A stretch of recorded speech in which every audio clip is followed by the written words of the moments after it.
Hello guys, this is Nate from RunDreamAchieve.com. Hope you're having a great afternoon. Today's video I want to talk on how do I improve my running gait. And the reason why I'm making this particular video is because I had a subscriber ask me about how do I improve my form? What do I need to do in terms of improving my running gait? It's a tough question to answer because running form, you don't really so much want to change up how you've been doing things over the years in terms of you run naturally the way you run. If you look at Bill Rogers, Bill Rogers had an interesting type of running gait when he was running. To try to change how he runs in terms of his form, I think would really have messed him up as a marathon runner. There are certainly things that you can do in terms of improving your running form, in terms of getting in the gym and focusing on your running muscles. When I was with the Army World Class Athlete Program, we did a lot of explosive type drills, medicine ball drills where you're really working your core, working your abdominal muscles so that when you're in the race, you don't fall apart.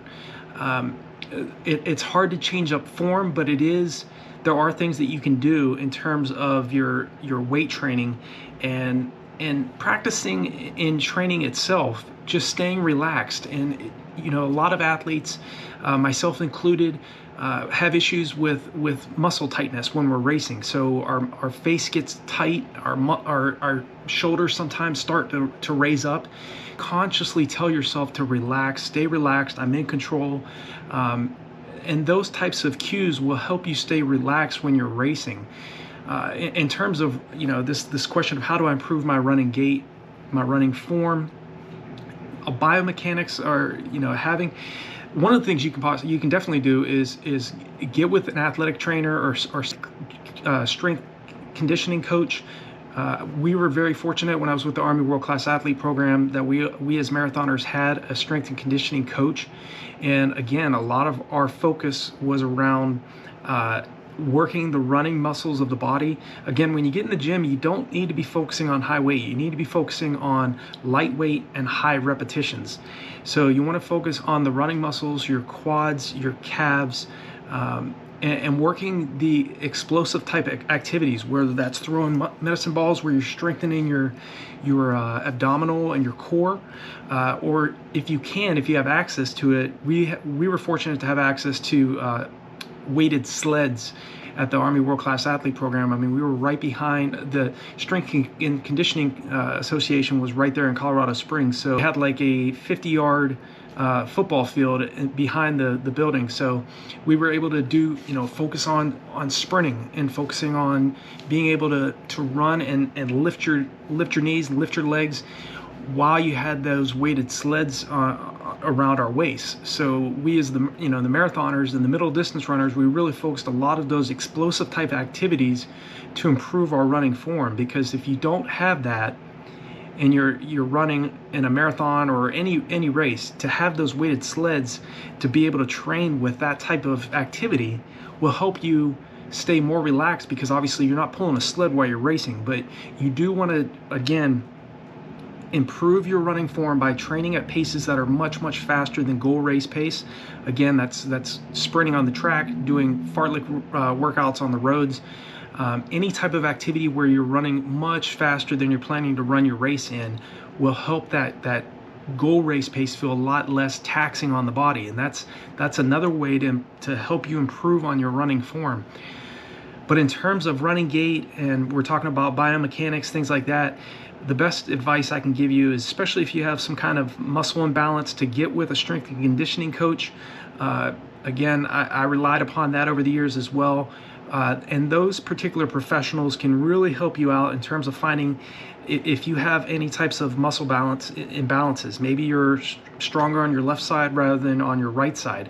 And you can find out exactly what type of weight training that will really help you out in terms of doing that. The weight training activities that we were doing were, box jumps where you find like a wooden box, and most gyms have those, and you just jump up on the box and come down, jump up on the box and come back down. Again, you're focusing on real quick, snappy type of explosive type activities where you're working on your form, and doing that, jumping on the box for about a minute straight, just up and down, up and down, up and down. Those explosive type activities will help you become stronger in terms of your biomechanics and outside of doing track workouts and road workouts.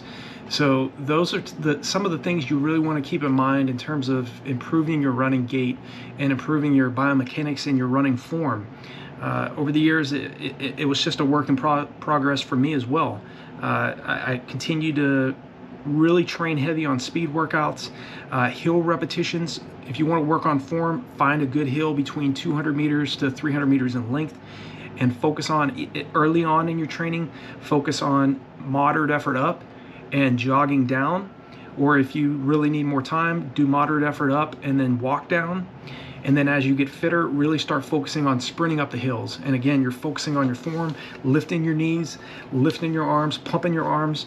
But again, do the best you can when you're running extremely fast like that to consciously tell yourself to relax. I'm in control, I'm relaxed, I'm strong, whatever you need to tell yourself to stay motivated. And that's something that's really important when you're racing, because great running success also comes down to how you can stay in control when you're racing. You want to stay mentally as relaxed as you can and physically as relaxed as you can as compared to your competition, because your competition is going to be having if the weather's bad, if they're not doing what I'm telling you to do in terms of consciously telling themselves to stay relaxed and to stay in control, keep your face relaxed, keep your shoulders down. If they start rising up, I had that issue all the time over the years. I would start to raise my shoulders, especially when I was getting really tired. So I just consciously tell myself, relax, drop your shoulders, stay relaxed. And you can do those things even if you're racing. It's just very easy to start tensing up, your facial muscles start tensing up and your shoulders start to raise up. You can consciously tell yourself to stay strong, I'm in control, and focus on your form that way as well. But again, I always say, like in all the videos, focus on making your mistakes in training. The training should be the most difficult part of your preparation. The race should not be the race should be your celebration of all the hard work you put in. So I think that this question of how do I improve my running gait and how it ties into biomechanics and how to improve your running form, again, it goes back to focusing on light weights, high repetitions in the gym. Focus on explosive type activities, sprints, like we talk about. Do the track workouts. Focus on training well below your goal race pace. Get in the gym and focus on your running muscles and working on those explosive type box drills, sprinting up and jumping down, sprinting up, jumping back down. Do that for like 60 minutes straight, or 60 seconds straight, and I guarantee you're going to be taxed. You're going to be tired.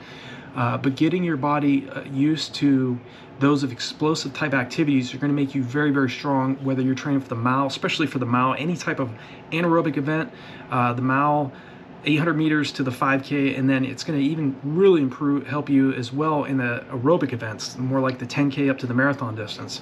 So I hope this video answered your question.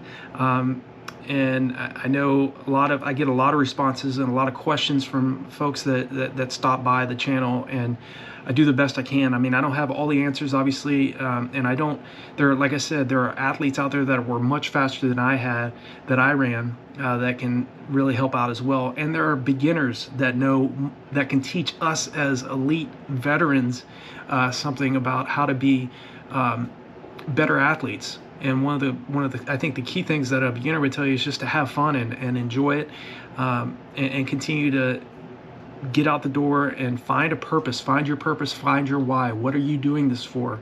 And don't give up on your dreams. The bottom line, don't let up. It's going to take you a while to get what you want, but in terms of running performance, continue to work on your form. Continue to consciously tell yourself to relax when you know you're tensing up in training and in the race. That'll really help you go a long way. I hope this video has been helpful for y'all. If you're brand new to the channel, hit that subscribe button and the bell icon so when I make a new video, you'll be notified. And if you have any other questions or a specific topic you want me to cover in my next video, feel free to leave me a comment. I'm very, very good at responding to everybody that comes here Really appreciate you all and your participation and your comments, and let me know how your training is going as well. I really enjoy hearing from athletes from all over the world about what PR they set or how their workout went. That really means a lot to me. So continue to leave comments. I definitely appreciate it. Hope you all have a great week of training, and I'll talk to you all in the next video.